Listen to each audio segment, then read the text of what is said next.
students, welcome to the Gurukul Kendra. I, Harshita, Raichandani through this video, helping you to cover the subject polity. And today we are going to cover the part 3rd of center and state relation. We have already covered the legislative relations and then we covered the administrative relations in other video. And the last video will be covering the financial relations between the center and state. And we will look after the list of the committees which is formed related to the center-state relations. So stay connected with us by like, subscribe and share, and give your valuable comments so that we keep on providing you a qualitative knowledge. Your comments, your likes and your subscription are valuable for us, and keep sharing, as sharing is a good karma. So let's see in detail the financial relations between the center and the state. You have known that Article 268 to Article 293 of the Constitution deal with the center-state relations in case of financial matters. Beside those, there are other provisions also dealing with the same subject. These together can be studied in the various heads like tax provisions, borrowings, etc. So we deal in detail every point. The first we will deal with the allocating of taxing power. Okay, the Constitution divides the taxing power between the center and the state in various ways. The Parliament has an exclusive power to levy the tax on the subjects enumerated in the Union list, that is a center list. And the state legislature has an exclusive power to levy taxes on the subject enumerated in the state list. Both the Parliament and the state legislature can levy taxes on the subjects which are enumerated in the concurrent list. I hope you have remember what are the union list, what is state list and what is concurrent list, which is in the parallel go as a legislative power. And there is a residuary power of the taxations, that is the power to impose tax on the items which is not enumerated in any of the above taxes list which I have told you, that is a state list, union list and concurrent list, which is totally vested to the Parliament. So under this provision, like a residuary power, the Parliament has imposed gift tax, wealth tax and expenditure tax. Only these three tax: gift, wealth and expenditure tax. The Constitution also draws a distinction between the power to levy the tax and collect a tax. Some organization levy the tax only, okay, means that the liability to arise, and someone is to collect the tax. So Constitution itself distinct between the power to levy the tax and collect the tax and power to appropriate the proceeds of the tax so levied and collected. Okay, suppose center is levying the tax, okay, in the concurrent matter, okay, or state is collecting the tax, okay. Then what happened? Though tax is levied and collected, then it will need to be distributed between the state or center, or which state or which center, which states and the center, that all decided by the Constitution itself. For example, I can also give you one more example, like an income tax is levied and collected by the center, both levied by the center and collected by the center, but its proceed, what it's received, its proceed are distributed between the center and the state. It's mentioned in the Constitution itself. Further, the Constitution has placed few restrictions in the taxing power of these states. So we will see what are the restrictions which Constitution placed on the states. The first I will tell you, the state legislature can impose taxes on professions, trades, callings and employments. Once I repeat, a state legislature can impose tax on professions, trades, callings and employment. But the total amount of such taxes payable by any person should not exceed rupees 2500, yani 2500 per annum. I hope it's clear. The second restriction which the Constitution has placed on the taxing power of the state is, a state legislature can impose taxes on the sale or purchase of goods, but other than newspaper. Sale or purchase of goods other than newspaper. But this power of the states, the sale and purchase of goods other than newspaper, to impose sale tax is subject to 4 restrictions. What are those 4 restrictions? First, no tax can be imposed on the sale or purchase taking place outside the state, that particular states outside the state. Next restriction is no tax can be imposed on sale and purchase taking place in the course of import, or export. Import means when one state is bringing that goods other than newspaper, bringing that goods from other country, okay, or suppose special economic zone, which is called as an from where it is called as an import and export. So it's when it purchase, it's import; when it send it, it's called as an export. Third restriction is no tax can be imposed on the sale or purchase taking place in the course of interstate trade and commerce. Focus, trade and commerce. Okay. And the fourth restriction is a tax imposed on a sale or purchase of goods declared by Parliament to be of the special importance in the interstate trade and commerce is subject to the restriction and conditions specified by the Parliament. I will repeat this second point, which the Constitution places a restriction on the state to levy the taxes. It is related to the sale and purchase of goods which is other than the newspaper, and it imposes 4 restrictions. The first restriction is related to where the sale or purchase taking place outside the state, then sale or purchase in case of import and export, then sale or purchase taking place in case of an interstate trade or commerce, and the last is where the Parliament has declared any goods, specified it any goods. Okay, so these are the 4 restrictions. Now we see the next, where the Constitution places restriction on the taxing power of the state is a state legislature can impose tax on consumption or sale of electricity. Consumption or sale of electricity, but no tax can be imposed.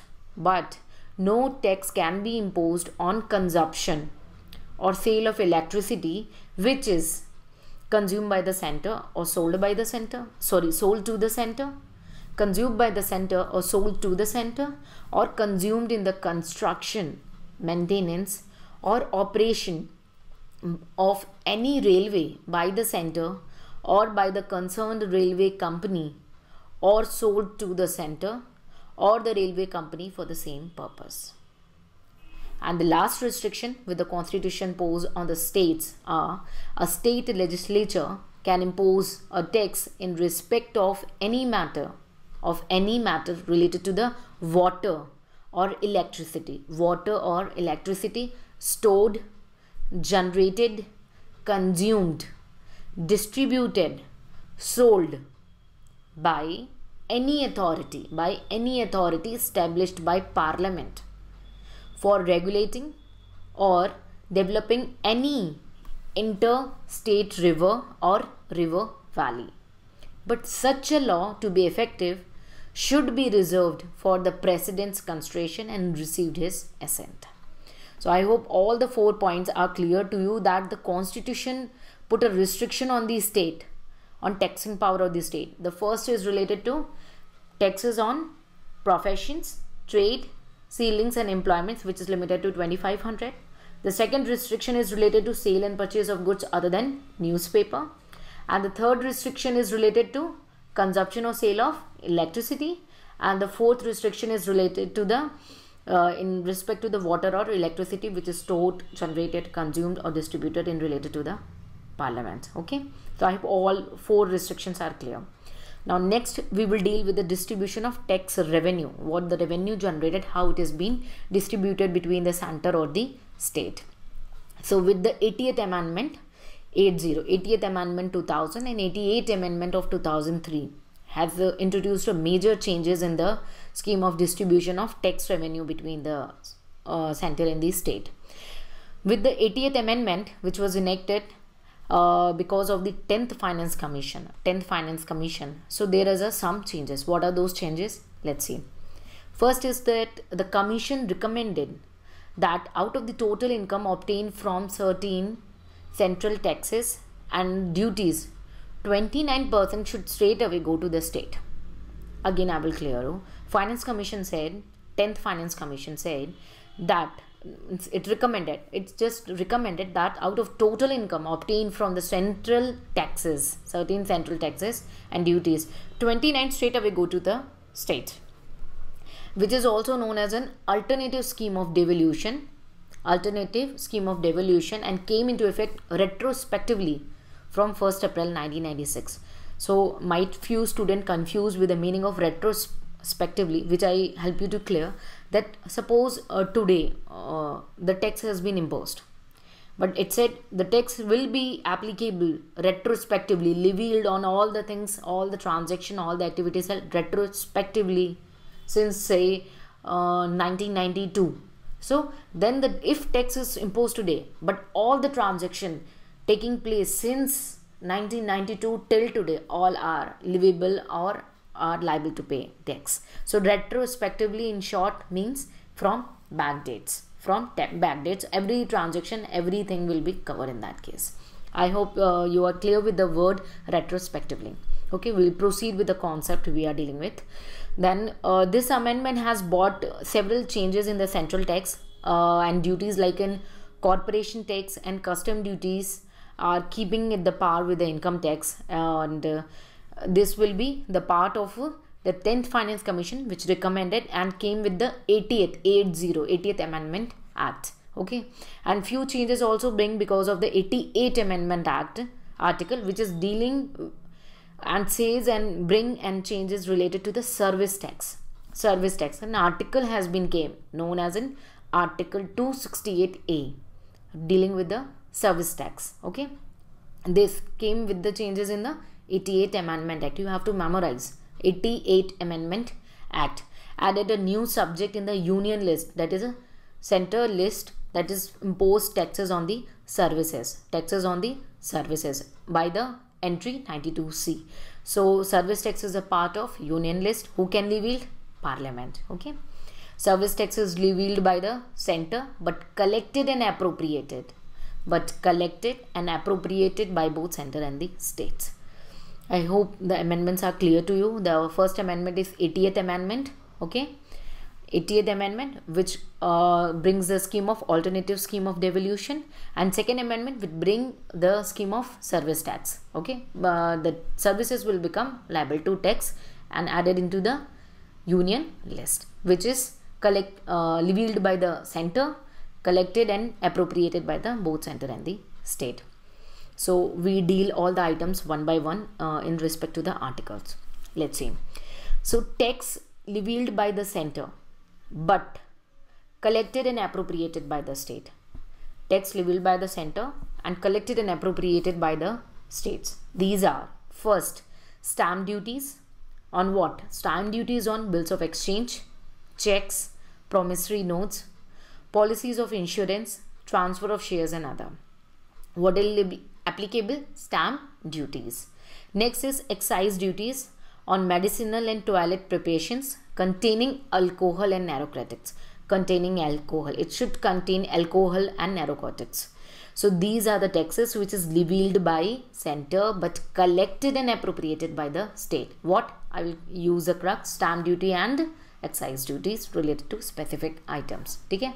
The proceed of stamp duty on the specific I have cleared you, and excise duty on medicinal and toilet preparation levied within any state do not form the part of the Consolidated Fund of India. Remember, it do not form the part of the Consolidated Fund of India but assigned to that particular state only.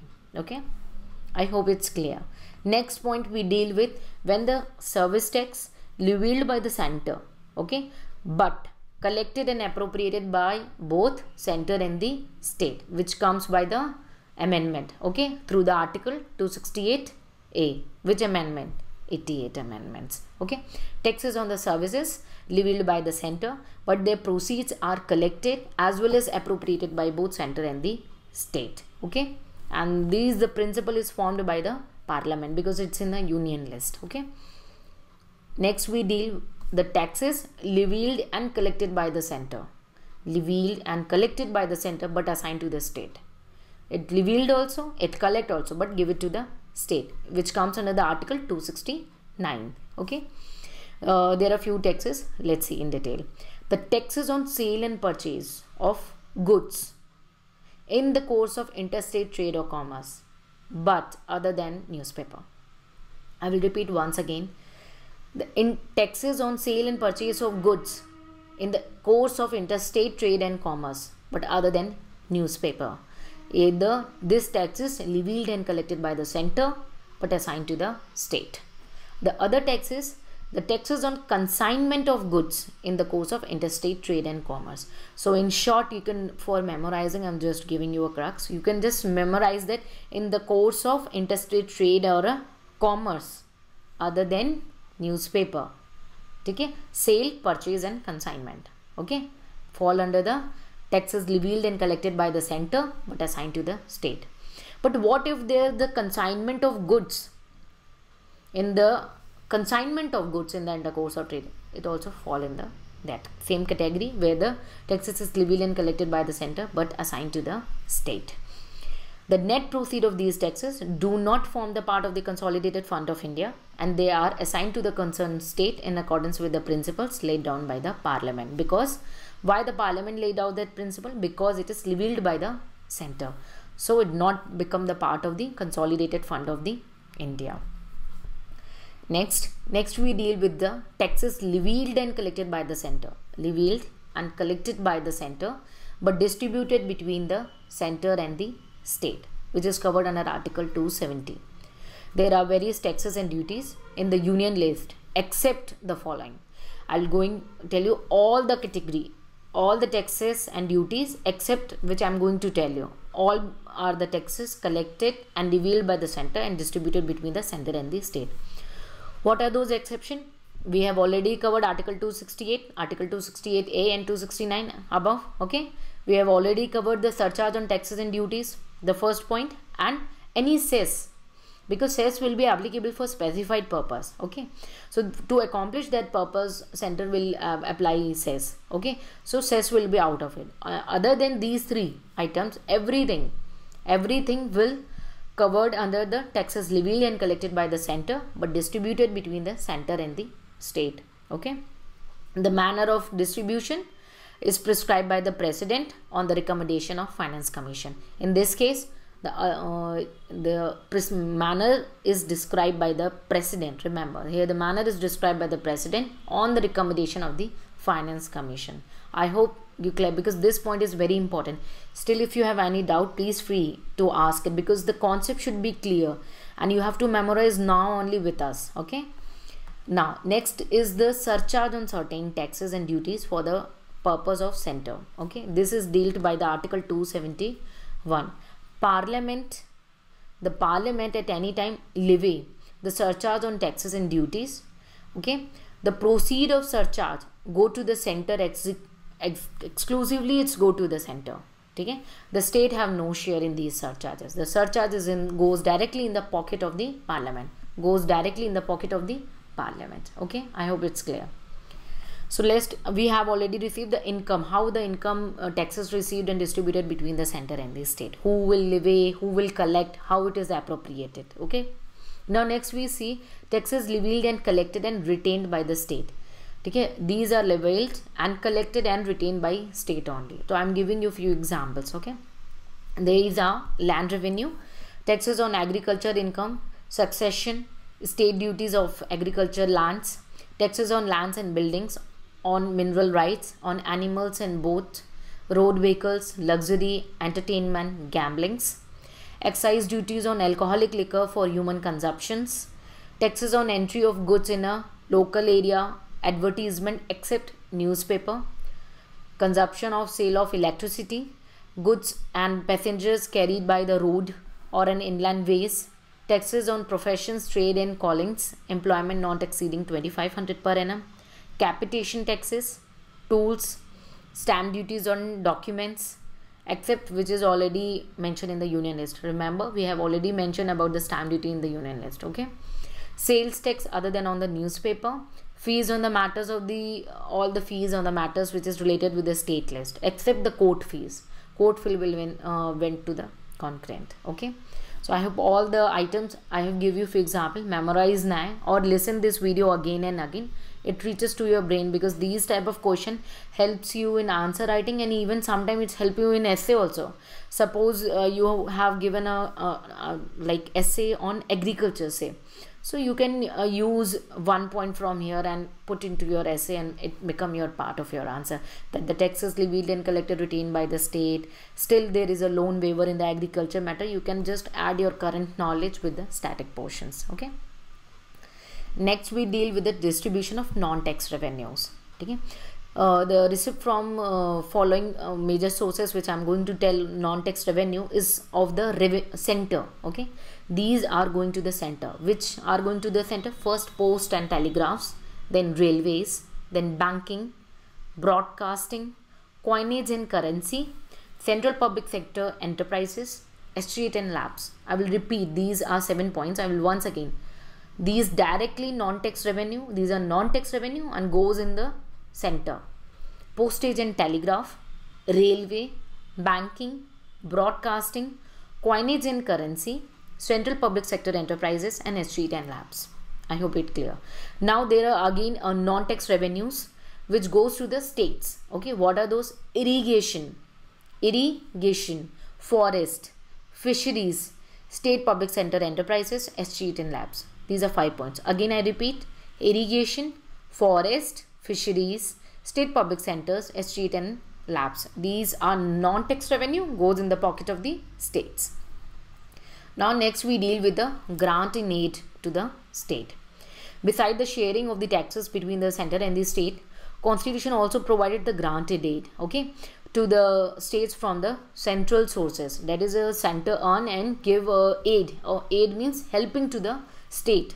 Okay, and these are divided into two parts: statutory grants and discretionary grants. I'll just help you to memorize this. Statutory grants and discretionary grants, when suppose a state is in a crisis and it want a help, its revenue are not sufficient and expense are more, only in that cases center will come into the picture and give that grant in aid. Means that grant in aid to help those centers is just to help you to memorize. Okay, so let's see the two, the statutory grants and the discretionary grants.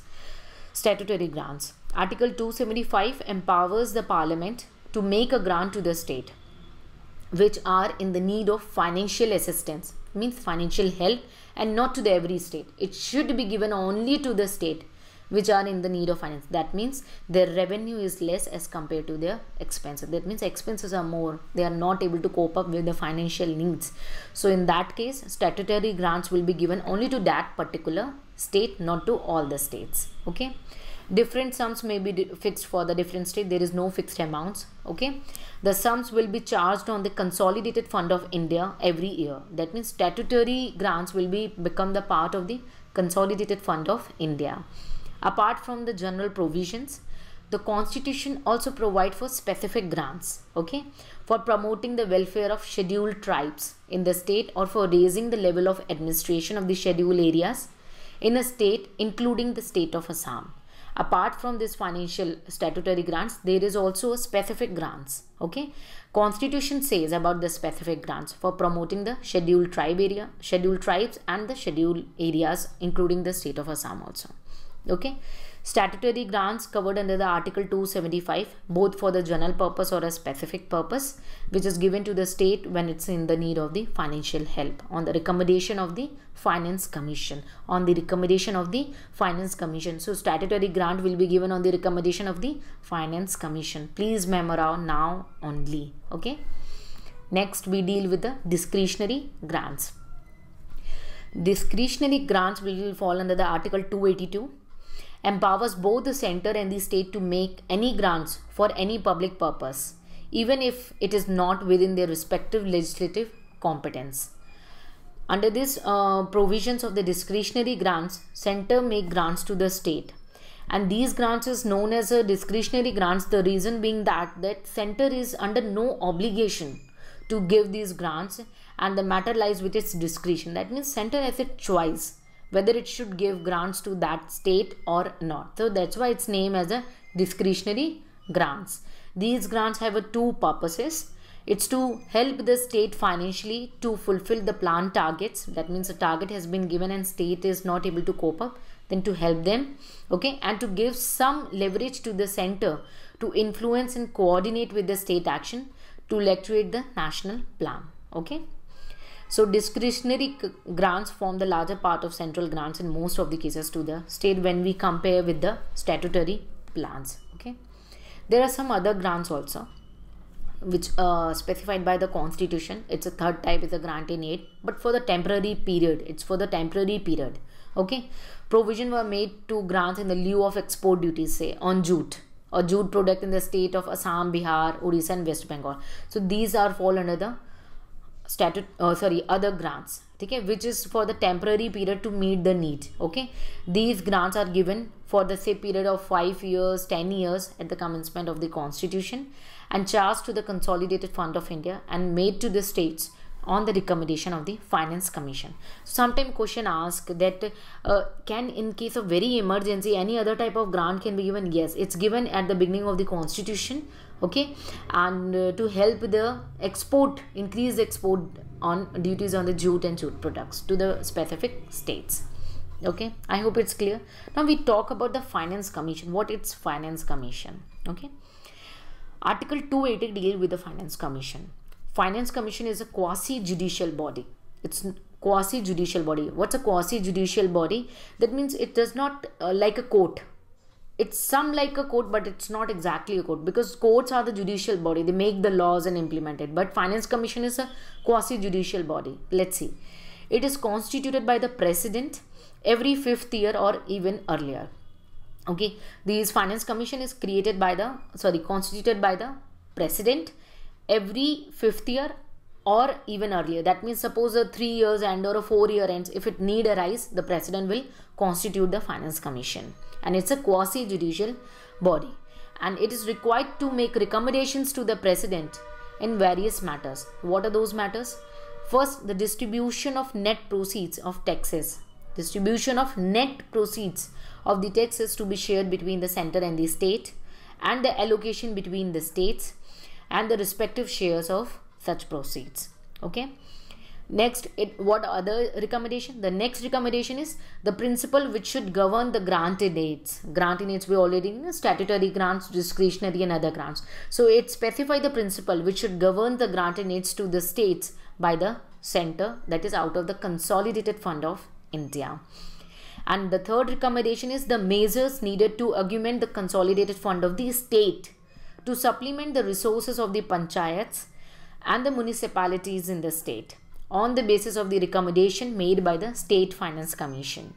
And the last recommendation on the matter which may be referred to it by the President in the sound interest of the finance. So these 4 recommendations, that means all of the matter of the Presidents and the matter related to distribution of net proceed of taxes between center and the state, related to the granting aid, and related to the Consolidated Fund of the states on the recommendation of the State Finance Commission. Okay, so all these 4 matters are recommended by the Finance Commissions to the President. Okay, till 1960 the Commission also suggested the amount paid to the state of Assam, Bihar, specifically because it's dealing with the jute matter. Okay, for the assignment of net proceed on the export duty on the jute matter. Okay, the Constitution envisages the Finance Commission as a balancing wheel. Constitution says that Finance Commission is a balancing wheel of physical federalism in India. It came in an MCQ in most of the exam. Which commission is known as a physical federalism or a balancing wheel? It's a Finance Commission. Okay. The role in the center-state physical relation has been undermined by the emergence of Planning Commission, a non-constitutional body or a non-statutory body. Its role in the center-state physical relation has been undermined by the emergence of Planning Commission, that is Niti Aayog, now a non-constitutional or a non-statutory body. And Finance Commission is a quasi-judicial body. We will detail much in detail about the Finance Commission. Now I have just give you a brief idea because I have tell you that in the grant in it that there is a need of recommendation of the Finance Commission or discussion with the so I just give you the brief idea. To cover much more in detail, we will cover in the future videos about the Finance Commission. Now let's see, the next point is a protection of the state's interest. To protect the interest of the states in the financial matters, Constitution lays down following bills which can be introduced in the Parliament on the recommendation of the President. Introduced in the Parliament only on the recommendation of the President. What are those bills? A bill which impose or varies any tax or duties in which states are interested. A bill which varies the meaning of expression agriculture income as defined for the purpose of the enactment relating to Indian income tax. That means a tax or duty matter, and then agriculture income. The next bill is the bill which affects the principles on which the monies are or may be distributed to the state. That means distribution of the taxes. And the bill which imposes any surcharge or any specified tax or duty for the purpose of the state. These four bills are reserved for the recommendation of the President. Okay. The expression tax and duties in which the states are interested means, what are these tax and duties? The tax and duty, the whole or the part of the net proceeds assigned to any state. The tax or duties are reference to of the net proceed, where some are being payable out of the consolidated fund of India or consolidated fund of any of the states. That means these are reserved for the recommendation of the President. Okay, only then it is introduced in the Parliament. Okay, net proceed means proceeds of tax or duty minus any cost we have incurred, means organization or a government has incurred. Net proceed of taxes or a duty in any area is ascertained and certified by the Comptroller and Auditor General of India, and CAGs refer as a CAGs, his certificates is final in that case. We will detail in cover CAG in the future videos, so not to worry. Is also an body constitution, so CAG will be covered in a future videos. Okay, so next we will deal in the financial matters about the borrowing by the centers and the states. Constitution makes the provisions regarding the borrowing of the both center and the state. So let's see in detail what the Constitution says. Central government can borrow either within India or outside India upon the security of the consolidated fund of India. That means if a consolidated fund of India say have 100 rupees, then the borrow can be limited to that 100 rupees. Okay, or can give the guarantee, but both within the limits fixed by the Parliament. Okay, limits will be fixed by the Parliament. Okay, and no such law has been enacted till now by the Parliament. No law has been till now made by the Parliament. Okay, similarly in that case state government can borrow within India. Okay, central can borrow the outside also and within also, but state can borrow only within, not outside, upon the security of the consolidated fund of the state. That means 100 example. Okay, or can give guarantee both within the limit fixed by the legislature of that state, particular state. The central government can make loans to any state or give guarantees in respect of loans raised by any state. Any sums required for the purpose of such making loans. Sorry, once again let's see. A central government can make loans to any state, okay, or give guarantee in respect of loans raised by any state. Any sum required for the purpose of making such loans are to be charged on the consolidated fund of the India, and the state cannot raise any loan without the consent of the center if there is still outstanding any part of the loan made by the state, by the center, or in respect of guarantee given by the center. So if there is any dues of the state less, then further loan cannot be taken by the states without the permission of the center. Then state has to take the permission. These are the borrowing power of the states and the centers respectively. So now we will further deal with the intergovernmental tax immunities. How the immunities means giving a freedom that if center is providing say X service to state, then state will not charge state tax on a center service and vice versa. Okay, let's see in detail. Like other federal constitution, Indian constitution also shows the role of the immunity from like mutual taxation and giving the exemptions to each other. So deal with exemption of central property from state taxation. Like I told you, center has do something in the state, then state will not impose its tax. Then with government cannot impose tax on the government. Okay, so see the list. The property of center is exempted from all the taxes imposed by the state or any authority within a state, say like a municipality, district boards, panchayats and so on. The Parliament is empowered to remove this ban. The Parliament is empowered to remove this ban. And the word property here includes his land, building, chattel, shares, debts, everything that has the money value, or every kind of property, either the movable or immovable, tangible or intangible. Property can be used for sovereign like an armed purpose or for the commercial purpose, for any purposes. Okay. The corporation or the companies created by the central government are not immune from the state taxation or local taxation. The reason is that the corporation or the company are the separate legal entity. They are not one. I hope you have understand what is a company and the corporation features are. Okay. And exemption of the state property or income from central taxation. I told you no, vice versa relation. Then the property or the income of the state is exempted from central taxation. Such income may be derived from sovereign functions or commercial functions. Center can tax the commercial operation of the state if the parliament say. Otherwise it will not. Okay. Parliament can declare any particular trade or business as incidental to the ordinary functions of the government and it would not be taxable. The property and income of local authorities situated within state are not exempted from the central taxation. Remember, property or income of the local authorities. Okay. Similarly, the property or income of the corporation or companies owned by the state can be taxed by the center. It is also because it's a separate legal entity. Okay. In few of the cases, Supreme Court also give their advisory opinion regarding the immunity granted to the state in respect of central taxation, and it does not extend to the duties of custom or duties of excise. That means a center can impose custom duty on goods imported or exported by the state, or excise duty on goods produced or manufactured by the state. It's out of the scope. It's judgment given by the Supreme Court. It's not mentioned specifically in the Constitution. Okay, now we see the financial cases may dealing with the emergency matter. How in the emergency matter the financial relations happens between the center and the state. So first we will deal with the national emergency. With the proclamation of the national emergency under Article 352, President can modify the constitutional distribution of revenue between the center and the state. This means that the President can either reduce or cancel the transfer of finance, both the tax sharing or even the granted aids from the center to the state.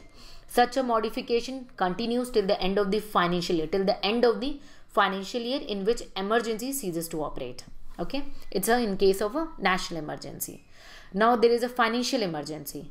While the proclamation of the financial emergency through the Article 360, okay, center can give direction to the state. What direction? That to observe the specified canons of financial property, to reduce the salaries and allowances of all class of persons serving in the state, including the High Court also, High Court judges also, to reserve all the money bills and other financial bill for the consideration of President. There are specific money bills and financial bills should be kept, but in case of financial emergency, its center give specific directions to the state that reserve all the money bills and the financial bill for the consideration of the President. Tension areas. What happens in the tension areas in the center-state relations? So the issues created the tensions and conflict. What are those issues? What are the problems that create issues mainly between the center and the state? The mode of appointment and dismissal of the governor, discriminatory or partition the role of governor, okay, imposition of president rule, and development of central forces, discrimination in the financial allocations in the state, role of planning commissions in appropriate state projects, management of all India services like IAS, IPS, use of electronic media for political purpose. These are few reasons, like encroachment by center on the state list, sharing of finance between two. These are various problems I'm just giving you, which is out of the finance relation, which create a tension between the center and state by one way or the other. Okay, there are various committee also formed for the center-state relations. I just give you the broad heads. We're not going to do in detail. If it needed, please ask in the comment section and we'll help those students. So what are those committees are which deals with or relating with the center-state relations are? The first is Rajmannar Committee, next Anandpur Sahib Committee, then West Bengal Memorandum, then Sarkaria Commission and Punji Commission. Most of the times it is given and asked in most of the questions, okay, that this commission is related to which things, the center-state relation, or which of the committee is not a part of center-state relations, or which of the committee are the part of the center-state relations. So I'll repeat once again: Rajmannar Committee, Anandpur Sahib Committee, West Bengal Memorandum, Sarkaria Commission and Punji Commission.